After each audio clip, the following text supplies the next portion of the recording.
Assalamualaikum warahmatullahi wabarakatuh.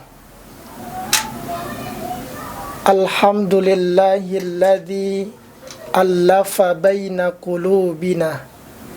Wassalatu wassalamu ala sayyidil mustafa wa ala alihi ahli sidqi wal wafa.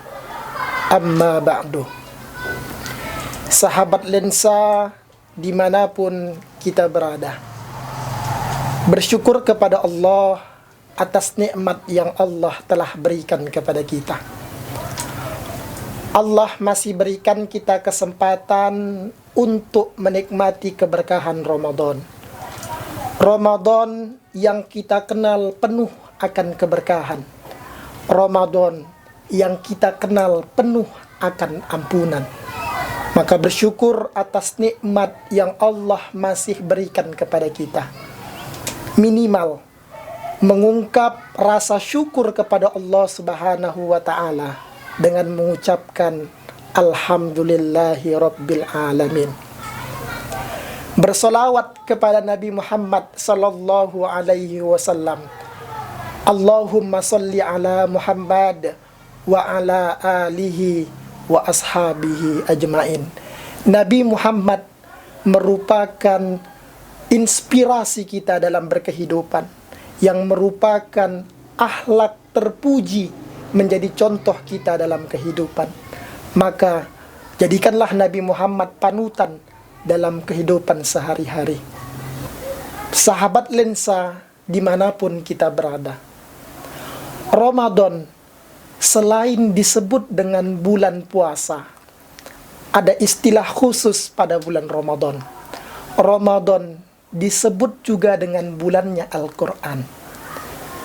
Sebagaimana firman Allah Subhanahu wa ta'ala dalam Quran surah Al-Baqarah ayat 185, Allah katakan, Bismillahirrahmanirrahim. Syahrul Ramadan alladzi unzila fihi al-Quran hudal linnas wa bayyinatin minal huda wal furqan. Yang artinya, bulan Ramadan adalah bulan yang di dalamnya diturunkan Al-Quran. Hudal linnas, sebagai petunjuk bagi manusia, wa bayyinatin minal huda wal furqan, dan juga penjelas pada petunjuk dan pembeda. Sahabat lensa dimanapun kita berada, Al-Quran menjadi pedoman dalam kehidupan. Al-Quran menjadi petunjuk dalam Al-Quran, dalam kehidupan juga. Maka bagaimana kita jadikan Al-Quran sebagai pedoman dalam sehari-hari? Maka jadikanlah Al-Quran pedoman dalam berkehidupan. Dalam ayat ini Allah mengatakan bahwa Al-Quran hudal linnas, sebagai petunjuk bagi manusia. Bentuk keumuman bahwasannya Al-Quran sebagai petunjuk bagi seluruh umat manusia. Saat Allah Subhanahu wa ta'ala memerintahkan kita berpuasa, Allah hanya panggil orang yang beriman.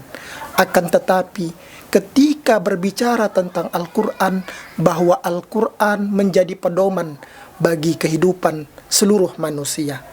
Sahabat lensa dimanapun kita berada, Syekh Mana'ul Qattan dalam kitabnya Mabahithu fi Ulumil Quran halaman 101 mengatakan bahwa Al-Quran menurut jumhur ulama turun secara keseluruhan ke Baitul Izzah di langit ketika itu kepada malaikat Jibril alaihi salam. Setelah turun kepada malaikat Jibril alaihi salam, lalu Al-Quran turun secara munajjaman, berangsur-angsur kepada Nabi Muhammad sallallahu alaihi wasallam. Itu menunjukkan bahwa Al-Quran asli kalamullah. Tidak ada rekayasa dalam berkehidupan. Bahkan tidak satupun kata kalimat dalam Al-Quran ditambah oleh Nabi Muhammad Sallallahu Alaihi Wasallam. Sahabat lensa, dimanapun kita berada, timbul pertanyaan, mengapa Ramadan kita diwajibkan berpuasa? Dikatakan oleh Syekh Dr. Muhammad Imarah dalam kitabnya Fikih Ad-Darah Al-Islamiyah mengatakan bahwa ketika kita diwajibkan berpuasa di bulan Ramadan karena bulan Ramadan diturunkannya Al-Quran, wujud kemuliaan Al-Quran, sehingga di bulan Ramadan ketika proses Al-Quran diturunkan menjadi wujud kita menghormati turunnya Al-Quran. Sahabat lensa, dimanapun kita berada, diperkuat dalam firman Allah Subhanahu wa ta'ala. Allah katakan, Bismillahirrahmanirrahim, Inna anzalnahu fi lailatul qadar. Artinya adalah bahwasannya sungguh kami turunkan ia Al-Quran pada malam Lailatul Qadar. Sama kita ketahui bahwa malam Lailatul Qadar hanya ada pada malam di bulan suci Ramadan. Ini memperkuat kita bahwa Al-Quran Allah turunkan di bulan suci Ramadan.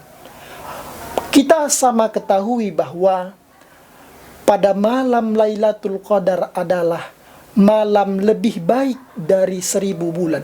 Ketika kita hitung 1000 bulan sama halnya dengan 83 tahun lamanya.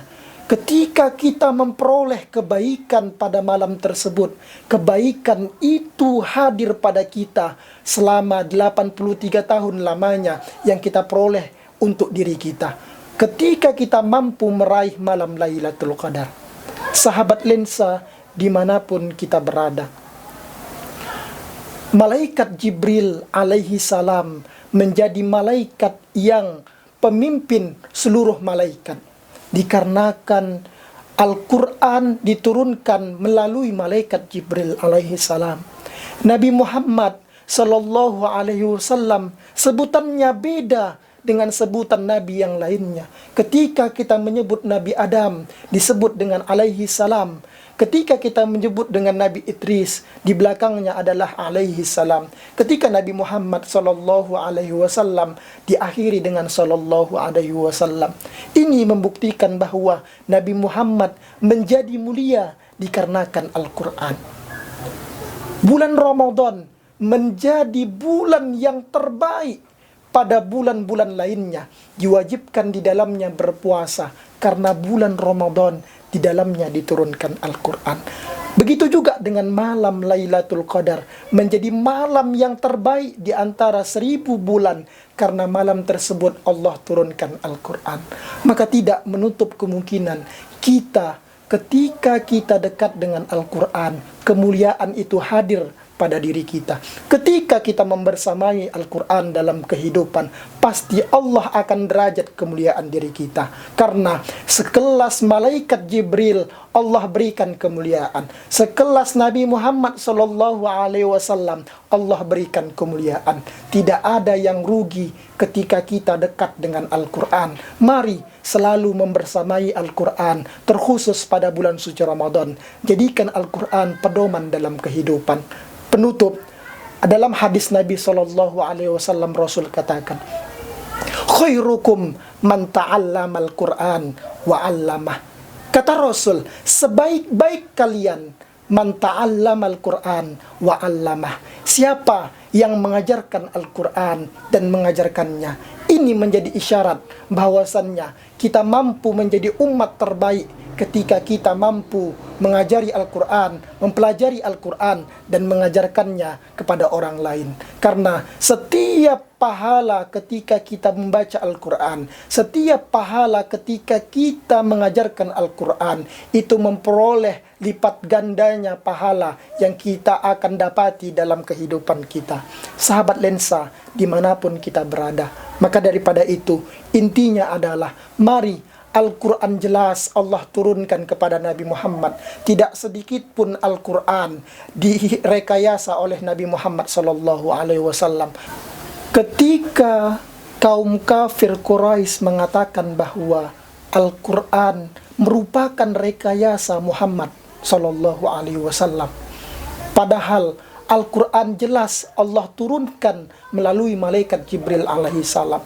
Tak satu pun Al-Quran menjadi rekayasa Nabi Muhammad Sallallahu Alaihi Wasallam. Turun firman Allah Subhanahu Wa Taala, Allah katakan, "Fa'tu bi suratim min mithlih," maka ciptakanlah satu surah yang semisal dengan ayat atau surah dalam Al-Quran. Maka tak satu pun ketika itu para kaum kafir Quraisy, para syair-syair, penyair yang terkemuka ketika itu tidak mampu menyetarakan begitu besarnya Al-Quran, tingkat kesastraannya di dalam Al-Quran.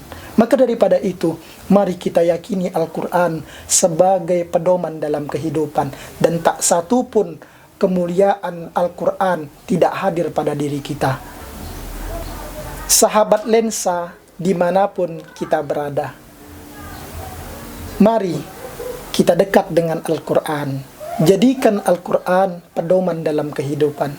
Karena tak satu pun seseorang yang dekat dengan Al-Quran, Allah tak berikan kemuliaan pada dirinya. Jangan takut kita ketika kita dekat dengan Al-Quran. Rugi rasa diri kita, karena Al-Quran merupakan perkataan Allah Subhanahu wa Ta'ala. Semoga apa yang disampaikan bermanfaat bagi diri kita, mampu menambah kedekatan kita dengan Al-Quran. Assalamualaikum warahmatullahi wabarakatuh.